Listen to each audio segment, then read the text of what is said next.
د اسد 24مه د اسلامي امارات د بریا او له هیواد د امریکایي اشغالګرو د ماتې او شړلو ورځ دا ورځ په ټول هیواد کې د ولسونو او اسلامي امارات له لوري په یو ډاډمنه فضا کې ولمانځل شو. د دې ورځې د لمانځنې لپاره هلمند کې د ځایي مسؤلینو او ملکي وګړو لخوا بیلابېلې تابعیاوې نیول شوې دي او مرکز لښکرګاه ښار کې په داسې حال کې ولمانځل شو چې یو آرامه فضا حاکمه وه. د ښار پر ډیری څلورلارو ودانیو او ځانګړو ځایونو کې سپین محمدي بیرغونه او جوړ شوي پوسټرونه نصب شوي دي. محمد ولی او آغا محمد چې د اسد 24مې ورځې لمانځنې مراسمو لپاره راغلي وای خوښ دي چې وروسته له کلونو جګړو او ناامنیو په یوه ډاډمنه فضا کې د اسلامي نظام تر واکمنۍ لاندې یو سولیز ژوند کوي. دوی دا ورځ د افغانانو لپاره یو ستر ویاړ بولي او هیواد کې د ولسونو او دولت ترمنځ پر لا یووالي او د هیواد د پرمختګ برخه کې پر ګډ کار کولو ټینګار کوي.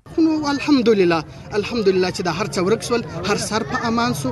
خدای دې دا نورې فتنې هم څه ورکي کې چې موږ ته ښه په آرامۍ سره خپل خوب وکړو.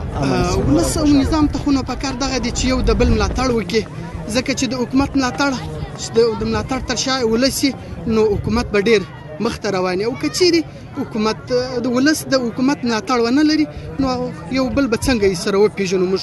نو خاص هم دغه پکار ده چې موږ یو د بل په څنګ سره ودرېږو، یو د بل ورور سره په کار سره واچو. د دې لپاره باید موږ او تاسو دا وکړو چې یو موټی سو، یووالی او اتحاد پیدا کړو، ځکه چې یووالی او یو موټ کېدل د زموږ ستاسو دپاره ډېر مهم ده. ځکه که یووالی نه وي موږ او تاسو به د دې نظامه بیرته اعاده کېږو او ګرځو به، خو که یووالی او اتفاق را سره وي بیا به انشاءالله موږ او تاسو د دې نظامه برخمن یو.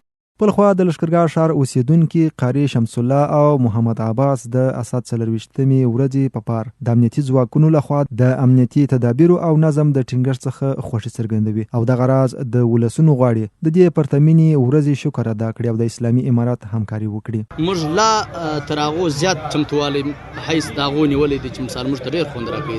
تر هغو چمتووالی زموږ چمتووالی ډېر خوند راکوي. الحمدلله زیات ارزونه د مجاهدینو د فعالیت څخه او د دوی د خوشحالۍ څخه موږ لا برخمن یو. الحمدلله ډېر چې موږ د دې ورځې شکریا خو په اصل کې ادا کوای نو بیا هم موږ د دې ورځې شکریا ادا کوو او الله جل جلاله ته پاستونه او دعاګانې چې الله تعالی دې دغه زموږ خوشحالي نور هم راوږده کړي، الله تعالی دې موږ ملک د نور اشغالګر څخه وساتي او موږ پوره 4 کاله وړاندې د اسد میاشتې پر 24مه اسلامي امارات مجاهدینو تر شل کلنې جګړې وروسته ټول هیواد فتح کړ.